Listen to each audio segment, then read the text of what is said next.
all are fine and safe. ഇങ്ങനെയുണ്ട് നമ്മളുടെ online ക്ലാസ്സുകളൊക്കെ തുടങ്ങിയിട്ട് ഏകദേശം ഒരാഴ്ചയായി അല്ലേ. കുറേ ടീച്ചേഴ്സിൻ്റെ ക്ലാസ്സുകൾ നിങ്ങൾ കേട്ടിട്ടുണ്ടാവും. അപ്പോൾ അതിൻ്റെ എന്താണ് നിങ്ങൾക്ക് ഓൺലൈൻ ക്ലാസ്സുകൾ എങ്ങനെയാണ് ഇഷ്ടപ്പെട്ടോ, എന്താണ് നമ്മുടെ നോർമൽ ക്ലാസ് റൂമിലെ ക്ലാസ്സുകളും ഈ ഓൺലൈൻ ക്ലാസ്സുകളും തമ്മിലുള്ള ഒരു കമ്പാരിസൺ എങ്ങനെയാണ്, ഏതാ ഒന്നും കൂടെ ബെറ്ററായിട്ട് തോന്നണം. ഒരു കോളേജിൻ്റെ ഒരു ക്ലാസ് റൂമിലെ അറ്റ്മോസ്ഫിയർ തന്നെയാണ് എപ്പോഴും ഒന്നുകൂടി ഒരു സുഖം. പക്ഷെ നമുക്ക് അൺഫോർച്ചുനേറ്റ്ലി നമ്മുടെ സിറ്റുവേഷൻ ഇതാണല്ലോ.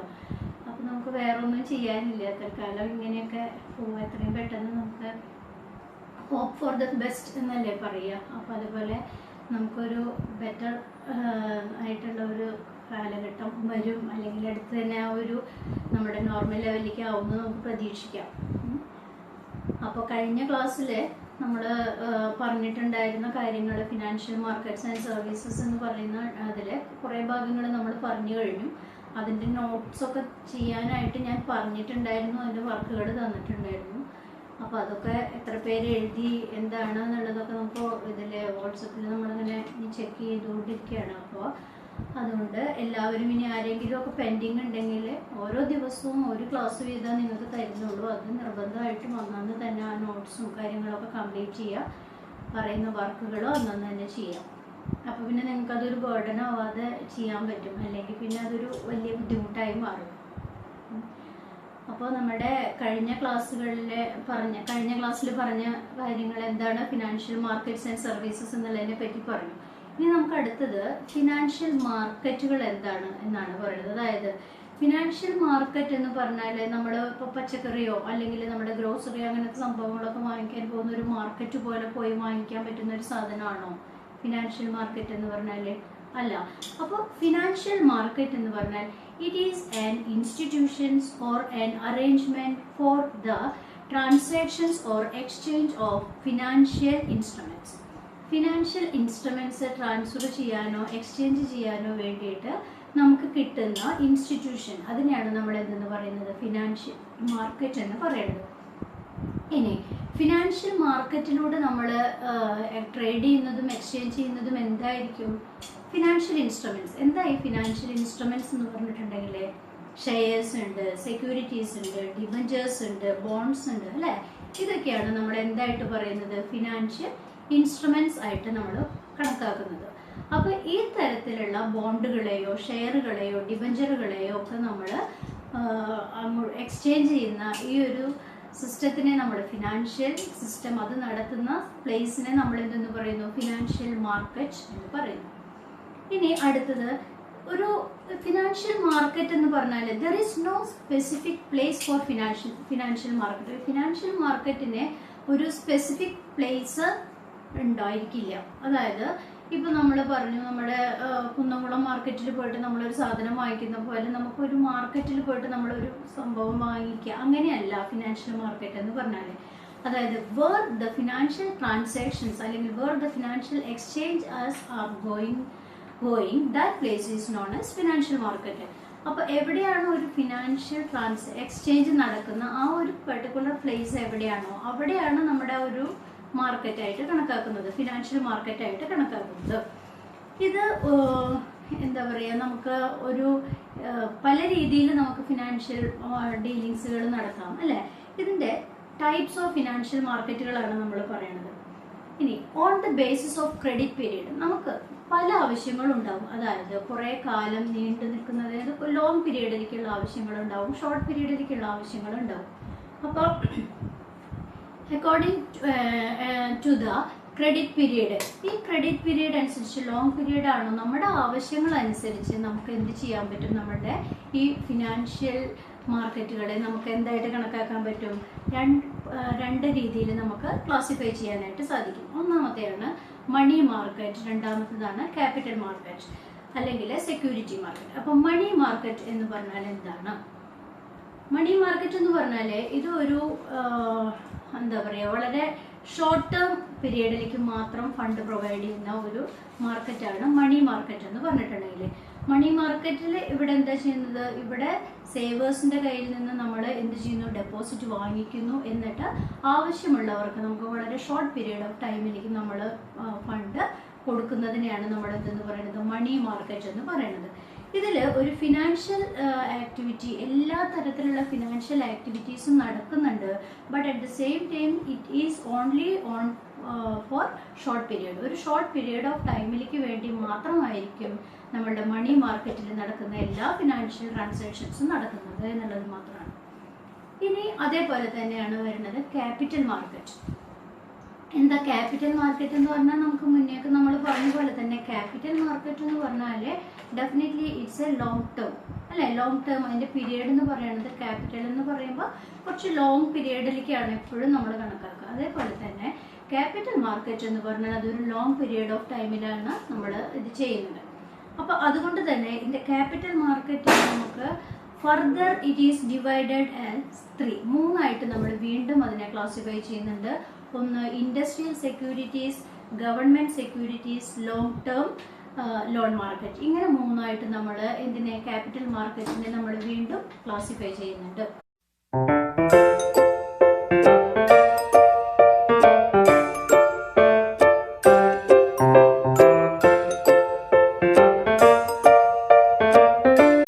ഇനി അടുത്തത് നമ്മൾ പറഞ്ഞത് ഇൻഡസ്ട്രിയൽ സെക്യൂരിറ്റി മാർക്കറ്റ് ആണ്.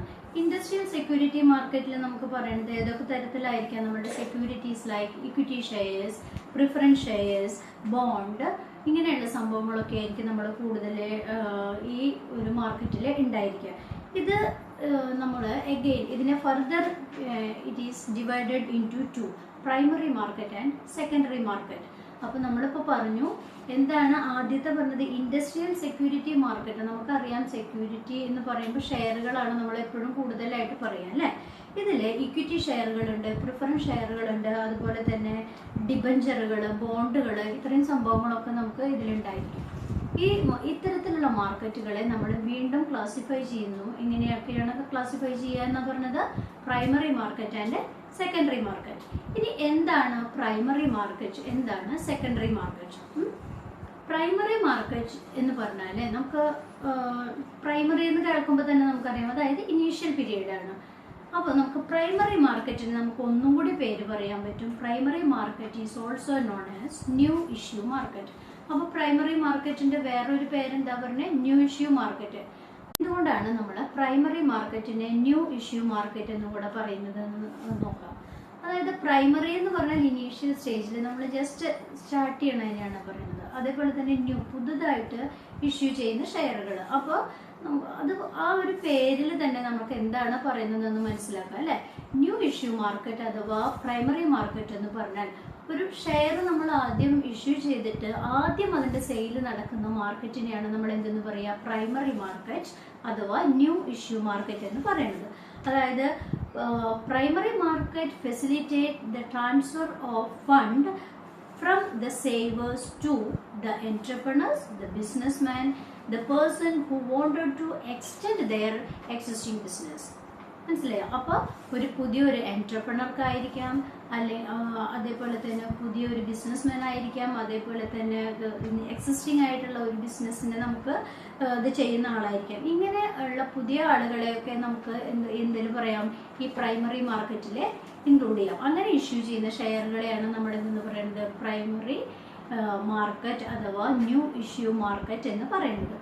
പ്രൈമറി മാർക്കറ്റിൽ എപ്പോഴും ഒരു ന്യൂ ഫിനാൻഷ്യൽ ക്ലെയിമാണ് അവിടെ നടക്കുന്നത് അല്ലേ. ഒരു പുതിയ ഫിനാൻഷ്യൽ ക്ലെയിമാണ് നമ്മളുടെ പ്രൈമറി മാർക്കറ്റിൽ നടക്കുന്നത്. ഇനി ഇതുകൊണ്ട് മാത്രമാണ് ഒരു പുതിയ ക്ലെയിമിനെ അല്ലെങ്കിൽ ഒരു പുതിയ ഫിനാൻഷ്യൽ സെക്യൂരിറ്റീനെ നമ്മൾ അവിടെ ഇഷ്യൂ ചെയ്യുന്നത് കൊണ്ടാണ് നമുക്ക് അതിനെ എന്തെന്ന് പറയുന്നത്, ന്യൂ ഇഷ്യൂ മാർക്കറ്റ് എന്നും കൂടെ പറയുന്നത്. അപ്പോൾ നമ്മുടെ ക്ലാസിഫിക്കേഷനിൽ 2 ക്ലാസിഫിക്കേഷനാണ് പറഞ്ഞത്. ഇൻഡസ്ട്രിയൽ ക്ലാസിഫിക്കേഷനാണ് പറഞ്ഞത് അല്ലേ. അതിൽ 2 എണ്ണം പറഞ്ഞു, പ്രൈമറി മാർക്കറ്റും അതുപോലെ തന്നെ സെക്കൻഡറി മാർക്കറ്റും. പ്രൈമറി മാർക്കറ്റിനെ നമുക്ക് വേറൊരു പേരും കൂടെ വിളിക്കാൻ പറ്റും, എന്താണ്, ന്യൂ ഇഷ്യൂ മാർക്കറ്റ് എന്നും കൂടെ നമുക്ക് വിളിക്കാൻ പറ്റും.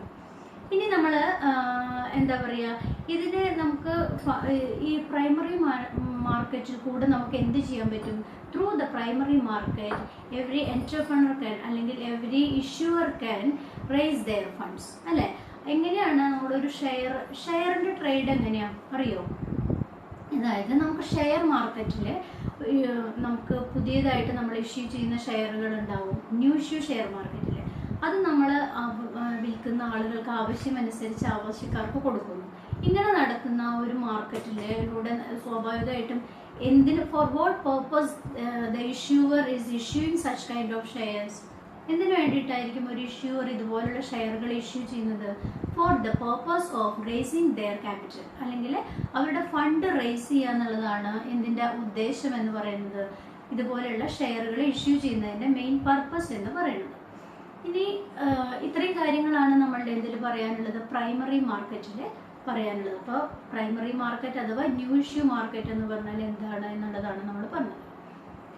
ഇനി അടുത്തതാണ് സെക്കൻഡറി മാർക്കറ്റ്. സെക്കൻഡറി മാർക്കറ്റിൽ എന്താണ് ഉണ്ടാവുന്നത്? The shares and debentures which are already issued in the new issue market or primary market are again exchanged through this secondary market. മനസ്സിലായോ? അതായത് ഇപ്പം നമ്മൾ ഒരു ഷെയർ ഒരാളുടെ കയ്യിൽ നിന്ന് വാങ്ങിച്ചു, ആ ഷെയർ നമ്മൾ എന്ത് ചെയ്യും? വാങ്ങിച്ച ആളുടെ പർപ്പസ് എന്താണ്? ആ ഷെയർ വാങ്ങിച്ചിട്ട് അയാൾക്ക് അതിനേക്കാൾ കൂടുതൽ ലാഭം ഉണ്ടാവുമ്പോൾ അയാൾ എന്ത് ചെയ്യും? ആ ഷെയറുകളെ നമ്മൾ കൂടുതൽ ലാഭത്തിന് ഒരാൾക്ക് അത് വിൽക്കും. ആ രണ്ടാമത് വിൽക്കുമ്പോൾ പിന്നീട് ആ ഷെയറുകൾ വരുന്നത് ഏത് മാർക്കറ്റിലായിരിക്കും? സെക്കൻഡറി മാർക്കറ്റിലായിരിക്കും. അതായത് ഫസ്റ്റ് ടൈം നമ്മൾ ഇത് ഇഷ്യൂ ചെയ്യുമ്പോൾ മാത്രമാണ് അത് ന്യൂ ഇഷ്യൂ മാർക്കറ്റിൽ അല്ലെങ്കിൽ പ്രൈമറി മാർക്കറ്റിൽ വരുന്നുള്ളൂ. അതിനുശേഷം അത് വരുന്നത് എപ്പോഴും എന്തിലായിരിക്കും? സെക്കൻഡറി മാർക്കറ്റിലായിരിക്കും. സോ ഇങ്ങനെ വരുന്ന ഈ ഷെയറുകളും ഡിബഞ്ചറുകളും ഒക്കെ എന്ത് ചെയ്യുന്നു? നമ്മൾ ഈ സെക്കൻഡറി മാർക്കറ്റുകളിലൂടെ ഇഷ്യൂ ചെയ്യുന്നു. എന്നിട്ട് ഈ സെക്കൻഡറി മാർക്കറ്റിലെ ഇതെന്ത് ചെയ്യുന്നു? പ്രൈമറി മാർക്കറ്റിൽ ഒരു പ്രാവശ്യം ട്രേഡ് ചെയ്ത ഷെയറുകളാണ് നമ്മൾ സെക്കൻഡറി മാർക്കറ്റുകളിലൂടെ വീണ്ടും സെയിൽ ചെയ്യുന്നത്. ഇത്രയും കാര്യങ്ങളാണ് അതിലെ സെക്കൻഡറി മാർക്കറ്റിൽ നമ്മൾ പറയുന്നത്. ഇനി നമ്മൾ നേരത്തെ പറഞ്ഞതിൽ എന്താണ്? ഗവൺമെന്റ് സെക്യൂരിറ്റി മാർക്കറ്റ് ഉണ്ട്. ഈ ഗവൺമെന്റ് സെക്യൂരിറ്റി മാർക്കറ്റിന് നമുക്ക് വേറൊരു പേരും കൂടിയും പറയാം. എന്താ പറയാൻ പറ്റുക?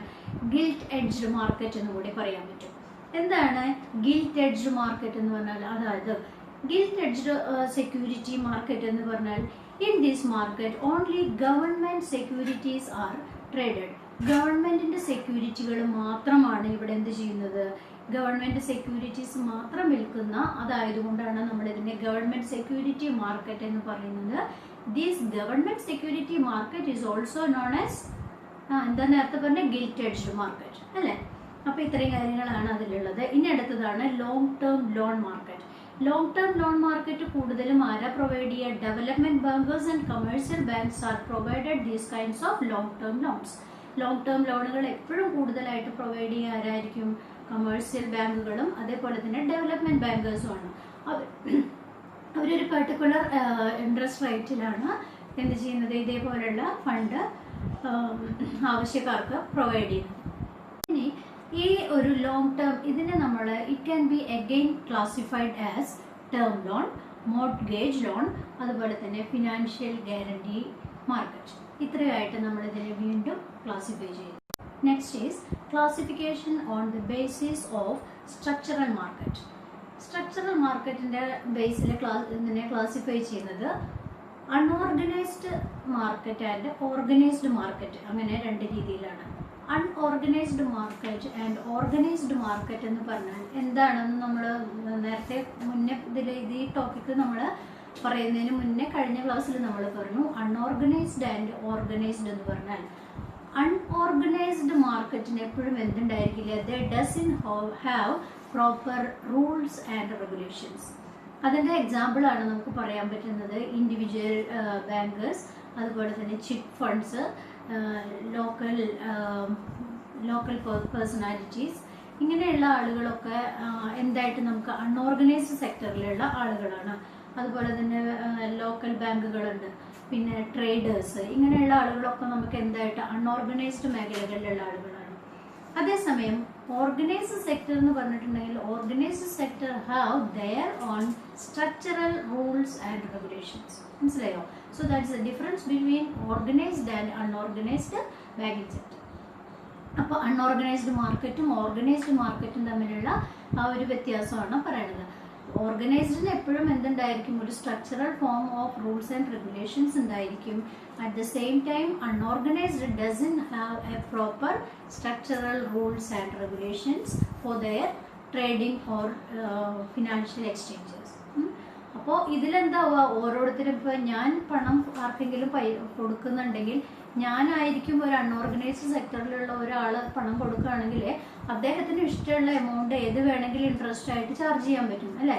അതേസമയം ഓർഗനൈസ്ഡറിൽ ഒരു കാരണവശാലും ആ ഒരു സ്ട്രക്ചറിൽ അവരുടെ റൂൾസ് ആൻഡ് റെഗുലേഷൻസിനേക്കാൾ കൂടുതൽ രീതിയിൽ ഒരു കാരണവശാലും ഇൻട്രസ്റ്റ് ഈടാക്കാനോ കാര്യങ്ങളോ ചെയ്യാൻ പാടില്ല എന്നുള്ളതാണ് അതിൻ്റെ ഒരു പ്രധാനപ്പെട്ട കാര്യം. Next is financial instrument. Financial instruments are financial contracts. Financial instruments എന്ന് പറഞ്ഞിട്ടുണ്ടെങ്കിൽ ഇറ്റ്സ് എ ഫിനാൻഷ്യൽ കോൺട്രാക്ട്. ഇതിനെ നമ്മൾ വീണ്ടും ക്ലാസിഫൈ ചെയ്യുന്നുണ്ട്. എങ്ങനെയാണ്? Financial asset and other financial instruments. അങ്ങനെയാണ് അതിനെ വീണ്ടും നമ്മൾ ക്ലാസിഫൈ ചെയ്യുന്നത്. എങ്ങനെയാണ്? Financial asset and other financial instrument. ഇനി ഫിനാൻഷ്യൽ അസറ്റിൽ വരുന്നത് ഏതൊക്കെയാണ്? Currency, deposit, share and other equity shares, financial derivatives, ഇങ്ങനെയുള്ള ഐറ്റംസ് ഒക്കെയാണ് ഇതിൽ വരുന്നത്, ഫിനാൻഷ്യൽ അസറ്റിൽ വരുന്നത്. അതേസമയം അതർ ഫിനാൻഷ്യൽ ഇൻസ്ട്രുമെന്റ്സിൽ വരുന്നത് എന്തൊക്കെയാണ്?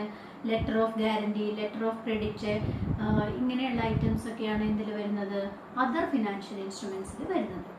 അപ്പോൾ നമ്മൾ പറഞ്ഞു ഫിനാൻഷ്യൽ ഇൻസ്ട്രുമെന്റ്സിനെ നമ്മൾ വീണ്ടും എന്താക്കുന്നുണ്ടെന്ന് വീണ്ടും രണ്ടായിട്ട് ക്ലാസിഫൈ ചെയ്യുന്നു. അതിൽ വരുന്നതാണ് ഫിനാൻഷ്യൽ അസറ്റും അതുപോലെ തന്നെ അതർ ഫിനാൻഷ്യൽ ഇൻസ്ട്രുമെന്റ്സും. ഫിനാൻഷ്യൽ അസറ്റിൽ വരുന്ന ക്ലാസിഫിക്കേഷനാണ് കറൻസി, അതേപോലെ തന്നെ ഡെപ്പോസിറ്റ്, പിന്നെന്താണ് ഷെയർസ് ആൻഡ് അതർ ഇക്വിറ്റി. പിന്നെ നമ്മൾ അതിൻ്റെ അതർ ഫിനാൻഷ്യൽ ഇൻസ്ട്രുമെന്റ്സിലെ ലെറ്റർ ഓഫ് ക്രെഡിറ്റും ലെറ്റർ ഓഫ് ഗ്യാരണ്ടിയും ഒക്കെയാണ് വരുന്നത്. ഇനി എന്താ കറൻസി എന്ന് പറഞ്ഞിട്ടുണ്ടെങ്കിൽ, എന്താ കറൻസി എന്ന് പറഞ്ഞാൽ it's A liquid financial asset അല്ലേ. നമ്മുടെ കയ്യിൽ ഒരു ഫിനാൻഷ്യൽ അസറ്റ് ഉണ്ട് എന്ന് പറഞ്ഞാൽ എന്തായിരിക്കും ആ ഫിനാൻഷ്യൽ അസറ്റ് എന്ന് പറഞ്ഞാൽ? ലിക്വിഡ് ഫിനാൻഷ്യൽ അസറ്റ് എന്ന് പറയുന്നത് ഏത്? In the form of currency അല്ലേ. നമ്മുടെ കയ്യിൽ ലിക്വിഡ് ആയിട്ടുള്ള അസറ്റ് ഉണ്ട് എന്ന് പറയുമ്പോൾ that means we have some amount of currency. നമ്മുടെ കയ്യിൽ കറൻസി ഉണ്ട് എന്നുള്ളതാണ്. അപ്പോൾ അതിനെയാണ് നമ്മുടെ ലിക്വിഡ് ഫോമിൽ പറയുന്നത്. ഇനി അടുത്തതാണ് ഡെപ്പോസിറ്റ്. ഡെപ്പോസിറ്റ് എന്ന് പറഞ്ഞാൽ എന്താ? Another important liquid financial asset ആണ്. ഇനി നമ്മുടെ കയ്യിൽ നമുക്ക് ഒരു ഡെപ്പോസിറ്റ് കയ്യിലുണ്ട്. ഇതിന് നമുക്ക് എന്ത് ചെയ്യാൻ പറ്റും? Easily we can converted into liquid form of cash അല്ലേ. നമുക്ക് ക്യാഷിൻ്റെ ലിക്വിഡ് ഫോമിലേക്ക് നമുക്ക് വളരെ ഈസി ആയിട്ട് നമുക്ക് അതിനെ ട്രാൻസ്ഫർ ചെയ്യാൻ പറ്റും. അതാണ് നമ്മുടെ എന്തെന്ന് പറയുന്നത് കറൻസിയും ഡെപ്പോസിറ്റും. Security other than shares. Securities other than shares എന്ന് പറഞ്ഞിട്ടുണ്ടെങ്കിൽ എന്താണ്? It's a negotiable instruments in the financial market. ഒരു ഫിനാൻഷ്യൽ മാർക്കറ്റിലുള്ള നെഗോഷ്യബിൾ ഇൻസ്ട്രുമെന്റ്സ് ആണ് സെക്യൂരിറ്റി അതർ ദാൻ ഷെയർസ് എന്ന് പറഞ്ഞിട്ടുണ്ടെങ്കിൽ. It is just like government treasury bill, government bonds, debentures, commercial papers, certificate of deposits, ഇങ്ങനെയുള്ള കാര്യങ്ങളൊക്കെയാണ് ഇതിൽ വരുന്നത് സെക്യൂരിറ്റീസ് അതർ ദാൻ ഷെയർസിൽ പറയുന്നത്. ഇത് നമുക്ക് എന്ത് ചെയ്യാൻ പറ്റും? These securities provide evidence to the financial investors, അല്ലെങ്കിൽ they provide a financial claim on the issuers. അതായത് ഒരു ഫിനാൻഷ്യൽ ഡെപ്പോസിറ്റ് നടത്തുന്ന ഒരു ഇഷ്യൂവർക്ക് അല്ലെങ്കിൽ അവർക്ക് എന്ത് ചെയ്യാൻ പറ്റും? അവർക്ക് ഒരു ക്ലെയിമായിട്ട് നമുക്കത് സബ്മിറ്റ് ചെയ്യാൻ പറ്റുന്ന സംഭവങ്ങളാണ് ട്രഷറി ബില്ലുകൾ, അതുപോലെ തന്നെ നമ്മളുടെ ഇപ്പോൾ പറഞ്ഞ certificate of deposit, commercial paper തുടങ്ങിയ സാധനങ്ങളൊക്കെ. ഇതിനെയാണ് നമ്മൾ എന്തെന്ന് പറയുന്നത് സെക്യൂരിറ്റീസ് അതർ ദാൻ ഷെയർസ് എന്ന് പറയുന്നത്. Next is shares other than equity. Shares എന്ന് പറഞ്ഞാൽ എന്താണെന്ന് നമുക്കറിയാം. അതായത് നമ്മൾ പറഞ്ഞു ഇക്വിറ്റി ഷെയർസ് ഉണ്ട്, പ്രിഫറൻസ് ഷെയർസ് ഉണ്ട് അല്ലേ. In equity shares they are providing the right ownership. അവർക്ക് എന്താണ്? ഒരു ഓണർഷിപ്പ് റൈറ്റ് ആണ് അവിടെ പ്രൊവൈഡ് ചെയ്യുന്നത്. അതുപോലെ തന്നെയാണ് നമുക്ക് ഏകദേശം സിമിലർ അതിൻ്റെ ഡിവിഡൻഡിലും കാര്യങ്ങളിലും ഒക്കെ ഉള്ള വ്യത്യാസങ്ങളാണ് പ്രിഫറൻസ് ഷെയർ ഹോൾഡേഴ്സിനുള്ളത്. ഇത് ഈ ഡിഫറെൻറ്റ് രീതിയിലാണ്. അതായത് ഇക്വിറ്റി ഷെയർ ഹോൾഡേഴ്സിനും പ്രിഫറൻസ് ഷെയർ ഹോൾഡേഴ്സിനും നമ്മൾ ബെനിഫിറ്റ് കിട്ടുന്നത് രണ്ട് രീതിയിലായിരിക്കും. മാത്രമല്ല equity share holders are considered as the actual owners of a particular institutions. ഇനി നമ്മുടെ അടുത്തത് പറയുന്നത് ലോൺസ് ആൻഡ് ബോറോയിങ്സ് ആണ്. ലോൺസും ബോറോയിങ്സ് എന്ന് പറഞ്ഞിട്ടുണ്ടെങ്കിൽ ലോൺ എന്ന് പറഞ്ഞാൽ actually it's A financial asset of an institution. ഒരു സ്ഥാപനത്തിൻ്റെ ഫിനാൻഷ്യൽ അസറ്റ് ആണ് എന്ന് പറഞ്ഞാൽ ലോൺ എന്ന് പറഞ്ഞാൽ. എങ്ങനെയാണ് ലോൺ ഒരു ഫിനാൻഷ്യൽ അസറ്റ് ആവുന്നത്? അതായത് നമ്മൾ സേവേഴ്സിന് അല്ലെങ്കിൽ ആരാണോ അവിടെ ഡെപ്പോസിറ്റ് നമ്മുടെ കയ്യിൽ ഫണ്ടുള്ളത്, ആ ഫണ്ടുള്ള ആളുകൾ എന്ത് ചെയ്യുന്നു? നമുക്ക് ആരാണോ ആവശ്യക്കാർക്ക് ഫണ്ട് പ്രൊവൈഡ് ചെയ്യുന്നു അല്ലേ? ഇങ്ങനെ ഫണ്ട് പ്രൊവൈഡ് ചെയ്യുമ്പോഴാണ് നമുക്ക് എന്ത് കിട്ടുന്നത്? ഇതിനെ നമുക്ക് ലോൺ കൊടുക്കാനും അതുപോലെ തന്നെ കടം വാങ്ങിക്കാനും പൈസ ആരുടെ കയ്യിലാണോ ഉള്ളത് അവരുടെ കയ്യിൽ നിന്നും ആവശ്യക്കാർക്ക് അത് കൊടുക്കുന്നു. അപ്പോൾ അതിനെയാണ് നമ്മൾ ലോൺസ് ആൻഡ് ബോറോയിങ്സ് എന്ന് പറയുന്നത്. ഇതിനെ നമ്മൾ പല രീതിയിൽ ക്ലാസിഫൈ ചെയ്യുന്നുണ്ട്. ഷോർട്ട് ടേം ലോണുകളുണ്ട്, മീഡിയം ടേം ഉണ്ട്, ലോങ് ടേം ഉണ്ട് അല്ലേ? ഇത് നമ്മളുടെ നീഡ്സ്, ആവശ്യങ്ങൾ, വാങ്ങിക്കുന്ന ആളുകളുടെ ആവശ്യം അനുസരിച്ചുകൊണ്ട് ഇത് ഷോർട്ട് ടേം ആണോ, മീഡിയം ടേം ആണോ, ലോങ് ടേം ആണോ എന്ന് നമുക്ക് തീരുമാനിക്കാൻ സാധിക്കും. പിന്നെ അടുത്തത് പറയുന്നത് ഫിനാൻഷ്യൽ ഡെറിവേറ്റീവ്സ് ആണ്. ഫിനാൻഷ്യൽ ഡെറിവേറ്റീവ്സ് എന്ന് പറഞ്ഞിട്ടുണ്ടെങ്കിൽ നമ്മളുടെ ഒരു സ്ഥാപനത്തിൻ്റെ ഒരു റിസ്ക് ഫാക്ടേഴ്സ് എന്ന് പറയുന്നത് നിർബന്ധമായിട്ടുള്ള കാര്യമാണ്. ഇതുപോലെയുള്ള റിസ്ക് ഫാക്ടേഴ്സിനെ മാക്സിമം റെഡ്യൂസ് ചെയ്യാൻ വേണ്ടിയിട്ട് അത്യാവശ്യ ഘട്ടങ്ങളിൽ നമുക്ക് യൂസ് ചെയ്യാൻ പറ്റിയ ഫിനാൻഷ്യൽ ഇൻസ്ട്രുമെൻസിനെയാണ് നമ്മൾ എന്തെന്ന് പറയുന്നത്? ഫിനാൻഷ്യൽ ഡെറിവേറ്റീവ്സ് എന്ന് പറയുന്നത്. അതായത് ഈ ഇൻസ്ട്രുമെൻസിനെ നമുക്ക് ആവശ്യാനുസരണം എന്ത് ചെയ്യാൻ പറ്റും? ട്രേഡ് ചെയ്യാനായിട്ട് സാധിക്കും. നമ്മളുടെ ഇനി എപ്പോഴാണ് നമുക്ക് ആവശ്യം വരുന്നത്, അല്ലെങ്കിൽ ഒരു റിസ്ക് ഫാക്ടർ നമുക്ക് എപ്പോൾ ഉണ്ടാവുന്നോ ആ സമയത്ത് നമുക്ക് യൂസ് ചെയ്യാൻ പറ്റുന്നതിനെയാണ് നമ്മൾ ഫിനാൻഷ്യൽ ഡെറിവേറ്റീവ്സ് എന്ന് പറയുന്നത്. ഇനി ഇതിൻ്റെ അതർ ക്ലാസിഫിക്കേഷനിൽ വരുന്നത് എന്തൊക്കെയാണ്? നമുക്ക് ഫിനാൻഷ്യൽ സെക്യൂരിറ്റീസിനെ നമുക്ക് വീണ്ടും രണ്ടായിട്ട് ക്ലാസിഫൈ ചെയ്യാൻ പറ്റും. എങ്ങനെയൊക്കെയാണ്? Primary securities and secondary securities. Primary സെക്യൂരിറ്റീസിൽ എന്താ പറയുന്നത് എന്ന് വെച്ചിട്ടുണ്ടെങ്കിൽ, primary securities are securities those are directly issued to the public. Direct ആയിട്ട് എന്ത് ചെയ്യുന്നു?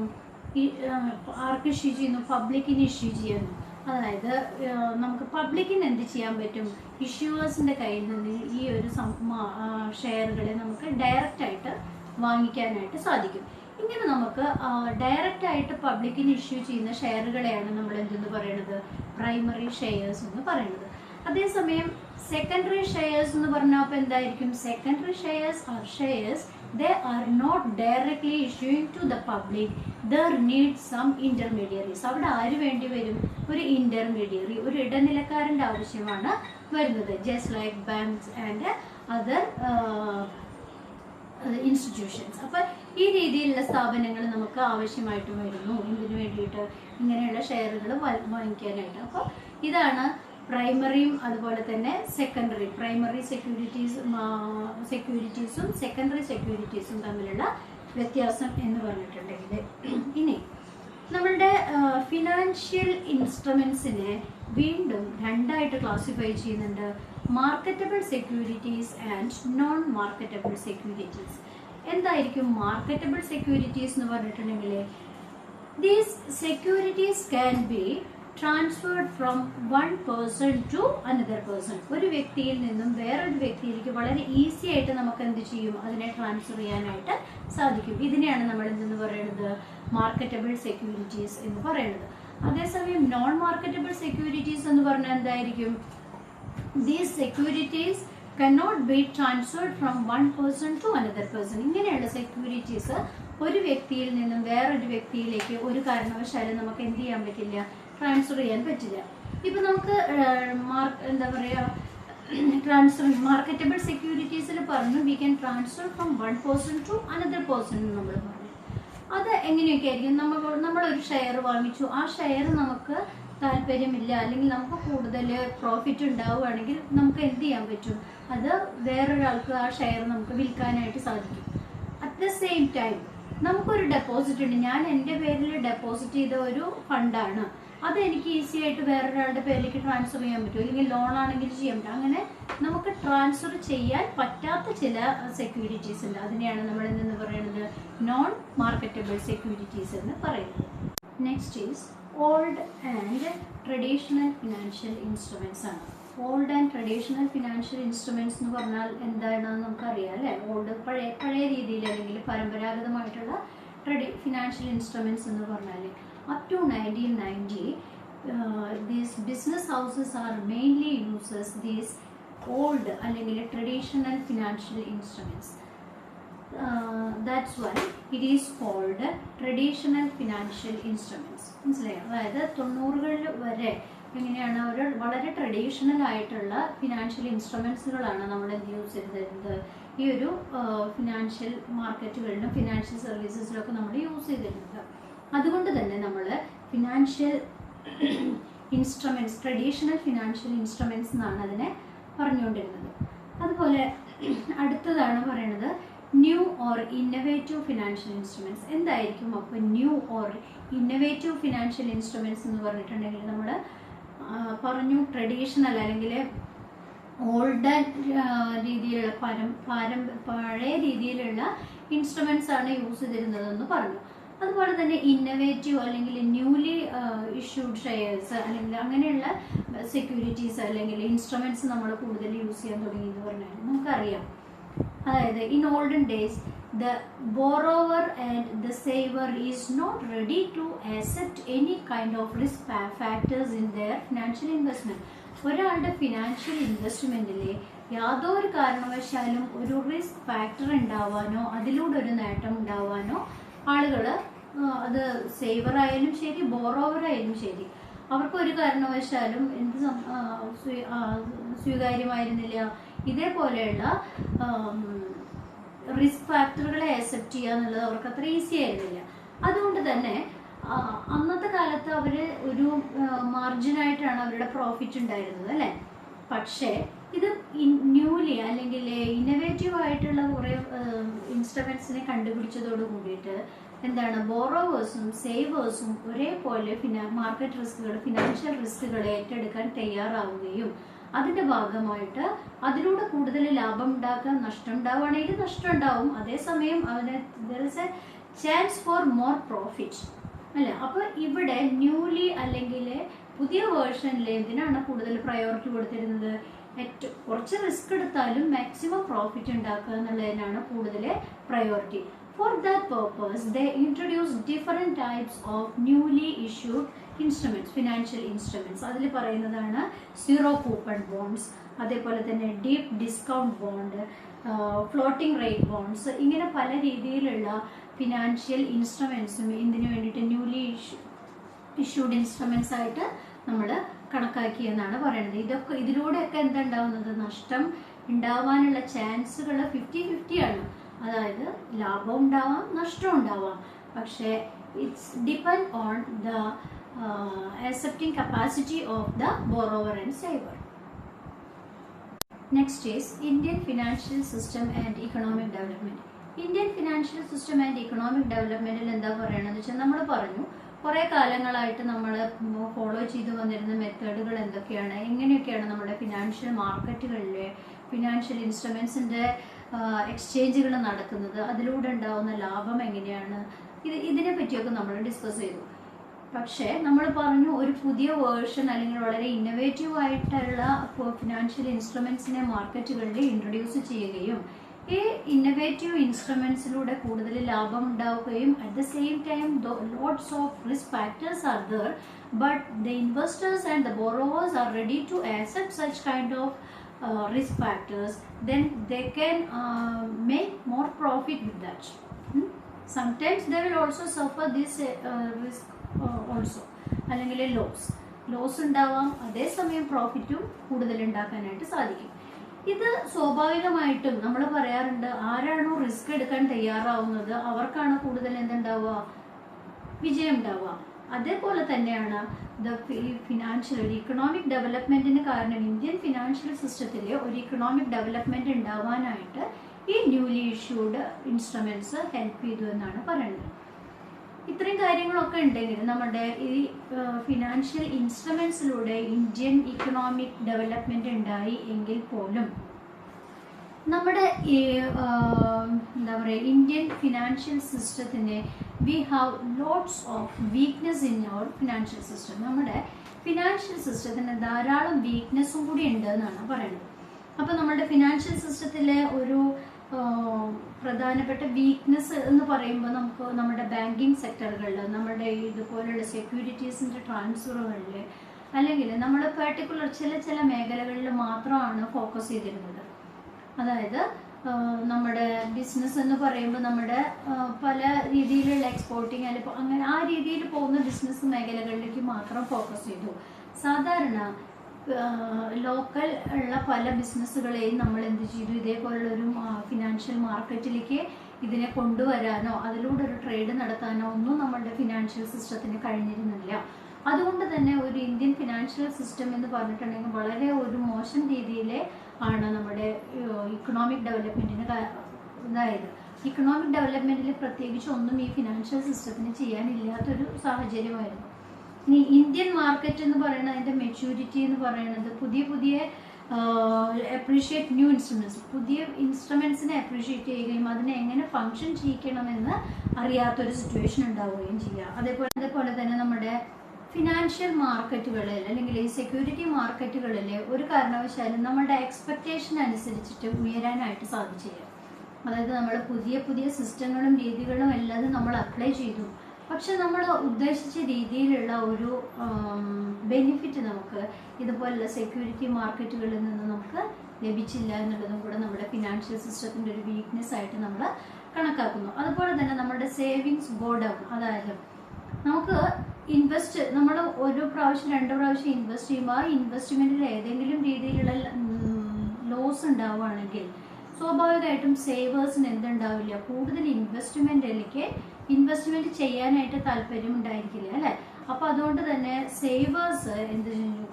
സേവിങ്സ് എന്ന് പറയുന്നത്, പിന്നെ നമ്മുടെ ചെലവുകൾ വർദ്ധിക്കുന്നു, ഇതൊക്കെ ചെയ്യുമ്പോൾ നമ്മുടെ സേവിങ്സ് ഗോ ഡൗൺ, സേവിങ്സ് കുറഞ്ഞു പോയി. ഇതും എന്തിനാണ് നമ്മുടെ ഇക്കണോമിക് ഡെവലപ്മെന്റിനെ ബാധിക്കാനും ഇതിന്റെ ഒരു വീക്ക്നെസ് ആയിട്ട് നമ്മൾ കണക്കാക്കുന്നുണ്ട്. പിന്നെ അതേപോലെ തന്നെ കൂടുതൽ ഇൻഫ്ലേഷൻ ഉണ്ടാവുന്നതും നമ്മുടെ ഫിനാൻഷ്യൽ സിസ്റ്റത്തിനെ നെഗറ്റീവായിട്ട് ബാധിക്കാനുള്ള കാരണമായി. അതുപോലെ തന്നെ എന്താ പറയുക, ഇൻഫ്ലേഷൻ ഇമ്പോർട്ടുകളെയും അതേപോലെ തന്നെ എക്സ്പോർട്ട് സിസ്റ്റത്തിനെയും ബാധിക്കും. ഇതൊക്കെ നമ്മുടെ ഫിനാൻഷ്യൽ സിസ്റ്റത്തിനെയും ഇക്കണോമിക് ഡെവലപ്മെന്റിനെയും ബാധിക്കുന്ന ഘടകങ്ങളാണ്. ഇത്രയും കാര്യങ്ങളാണ് നമുക്ക് ഇന്ന് പറയുന്നത്. അതായത് നമ്മുടെ ഒരു ഇന്ത്യൻ ഫിനാൻഷ്യൽ മാർക്കറ്റ് സിസ്റ്റം എന്ന് പറയുന്നത് എങ്ങനെയൊക്കെ നമ്മുടെ ഇക്കണോമിക് ഡെവലപ്മെന്റിനെ എഫക്റ്റ് ചെയ്യുന്നു, അതിലൂടെ നമ്മുടെ ഈ ഫിനാൻഷ്യൽ ഇൻസ്ട്രുമെന്റ്സിൽ വരുത്തിയ മാറ്റങ്ങൾ നമ്മുടെ ഫിനാൻഷ്യൽ സിസ്റ്റത്തിലെ കൂടുതൽ ഡെവലപ്മെന്റ് ഉണ്ടാക്കിയോ അതോ എങ്ങനെയൊക്കെ അതിനെ എഫക്റ്റ് ചെയ്തു, ഈ വക കാര്യങ്ങളൊക്കെയാണ് നമ്മൾ പറഞ്ഞത്. അപ്പോൾ ഇനി ഈ ഒരു ടോപ്പിക്കിൽ നമുക്ക് അടുത്തത് പറയുന്നത് സെൻസെക്സ്, അതുപോലെ തന്നെ നമ്മുടെ നിഫ്റ്റി, അതൊക്കെ അറിയാലോ അല്ലെ, സ്റ്റോക്ക് മാർക്കറ്റുകളൊക്കെ. അപ്പോൾ സ്റ്റോക്ക് മാർക്കറ്റുകളുടെ ഫംഗ്ഷൻ എങ്ങനെയൊക്കെയാണ് ഒരു ഇന്ത്യൻ ഫിനാൻഷ്യൽ സിസ്റ്റത്തിന് സ്റ്റോക്ക് മാർക്കറ്റുകൾക്കുള്ള പങ്ക് എന്തൊക്കെയാണ്, ഈ കാര്യങ്ങളെ പറ്റിയൊക്കെ കൂടുതൽ നമുക്ക് അടുത്ത ക്ലാസ്സുകളിൽ പഠിക്കാം. ഇപ്പോൾ തൽക്കാലം നമുക്ക് ഇന്ന് ക്ലാസ് ഇവിടെ വെച്ചിട്ട് അവസാനിപ്പിക്കാം. അപ്പോൾ കഴിഞ്ഞ ക്ലാസ്സിൽ പറഞ്ഞ പോലെ തന്നെ നോട്ട്സൊക്കെ സമയാസമയങ്ങളിൽ പറഞ്ഞ പോലെ തന്നെ ഓരോ ക്ലാസ്സുകൾ കേൾക്കുമ്പോഴും അതിൻ്റേതായിട്ടുള്ള നോട്ട്സ് പ്രിപ്പയർ ചെയ്യുക. ഇനി ക്ലാസ് കഴിഞ്ഞതിന് ശേഷം ഞാൻ എന്താണ് ചെയ്യാനുള്ള വർക്ക് എന്താണെന്നുള്ളത് പറയാം. അപ്പോൾ പറഞ്ഞത് മനസ്സിലായിട്ടുണ്ടാവുമെന്ന് വിചാരിക്കുന്നു. ഏതെങ്കിലും രീതിയിൽ സംശയങ്ങളുണ്ടെങ്കിൽ നിങ്ങൾക്ക് ചോദിക്കാം. അപ്പോൾ ഇനി അടുത്ത ക്ലാസ്സിൽ കാണാം. Thank you.